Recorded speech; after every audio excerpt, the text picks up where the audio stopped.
Good morning, friends. Today is Friday, May the 22nd, and this is the 10th edition of Book Fun Friday.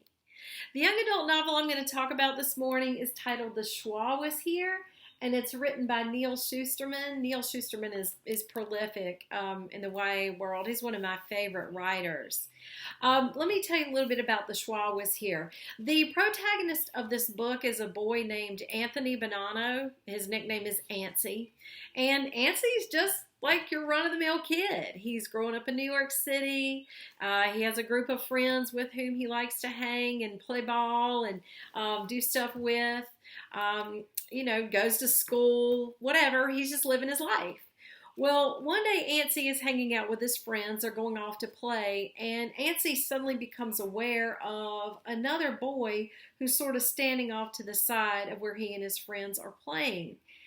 And the boy he finally recognizes is this kid named Calvin SCHWA, or the SCHWA is what they call him. Now, Calvin is this mythical figure in their neighborhood. The kids all know that there's this person named the SCHWA, but nobody actually ever really sees him.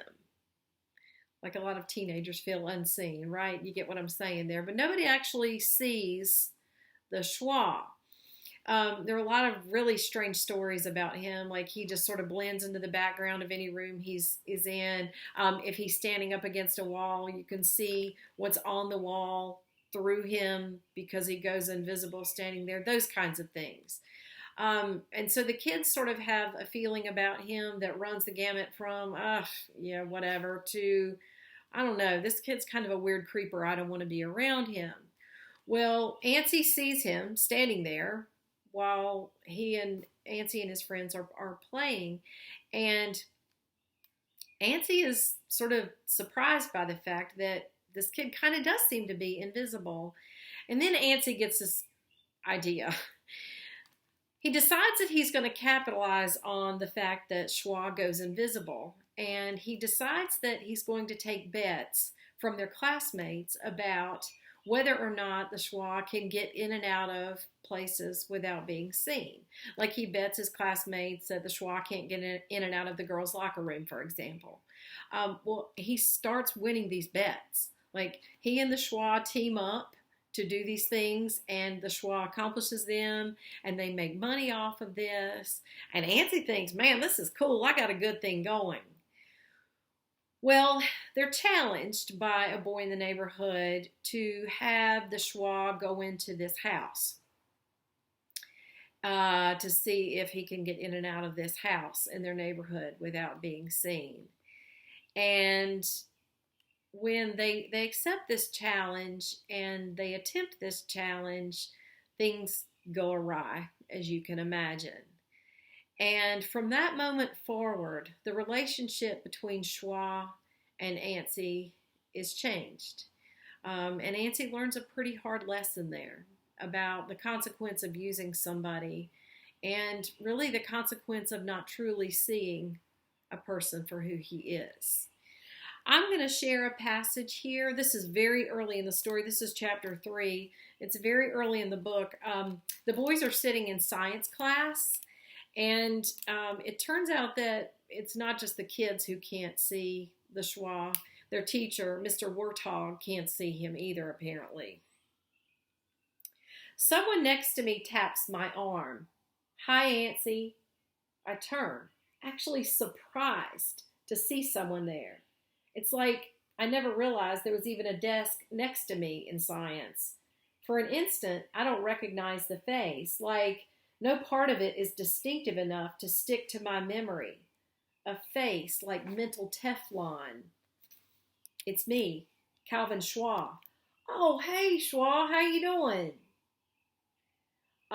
Mr. Bonanno, are you with us today?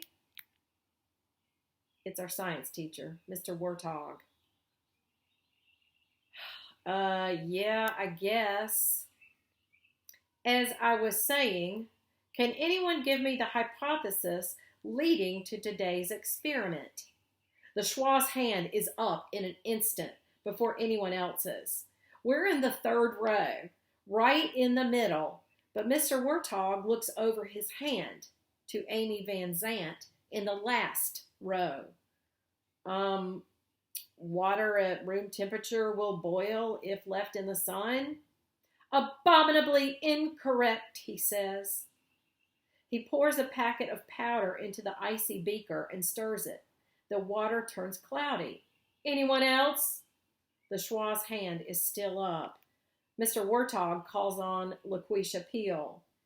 Lemonade reacts with ice to quench thirst, LaQuisha says. Even more wrong.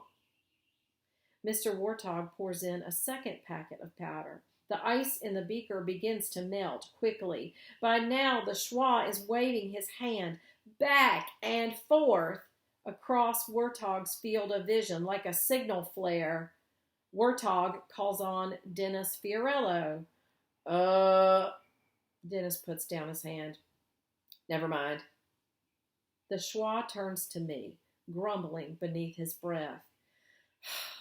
He never calls on me. That's when I raise my hand. Ah, Mr. Bonanno, you have the answer? No, but I bet the SCHWA does. Mr. Warthog looks at me like I'm speaking Latin. Excuse me? Calvin SCHWA. Mr. Warthog turns his head slightly and his eyes refocus. Calvin, he says, like he's surprised he's even there. Can you give us the answer? Yes.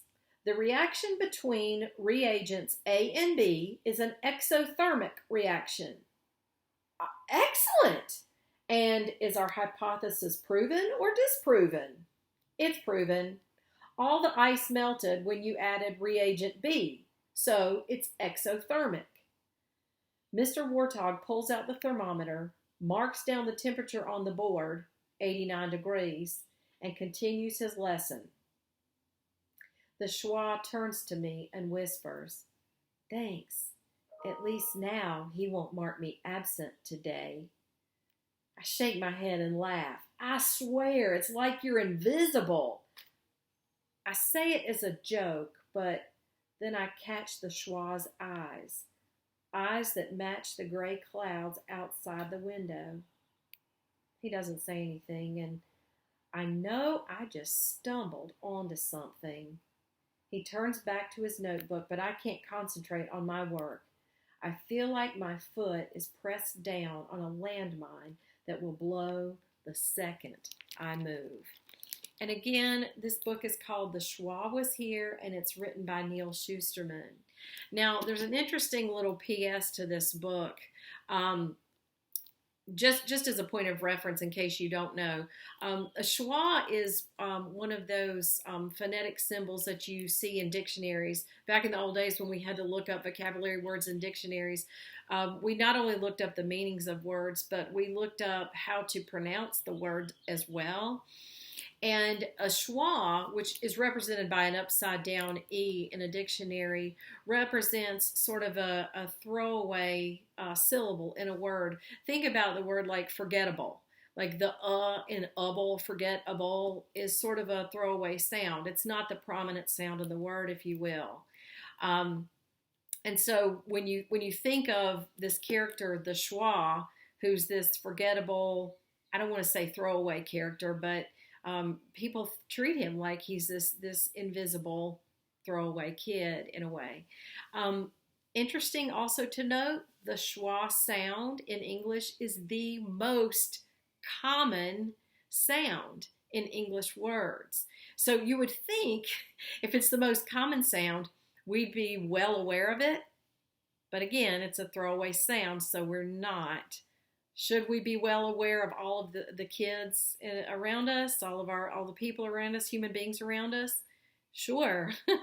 But probably there are human beings around us who are like the schwa, the throwaway sound, the kid in this book. Last little thing about this story I found super interesting.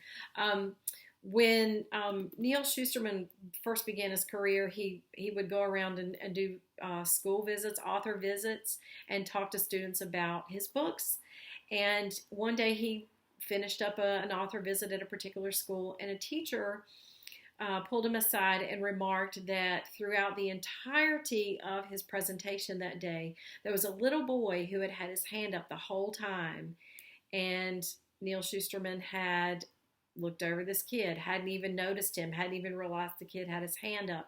Well, it turned out that the way his chair was positioned, he was sitting behind, sort of tucked behind a big dictionary stand that used to be in libraries. And so he couldn't see him.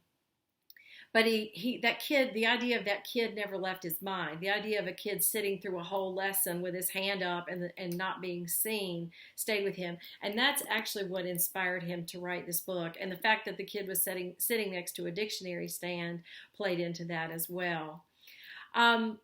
Folks, thanks for watching. As always, I do appreciate you. Today is the Friday of Memorial Day weekend, and so I hope you have a beautiful, wonderful, restful weekend. Stay well, and I will see you next Friday for another edition of Book Fun Friday. Thanks.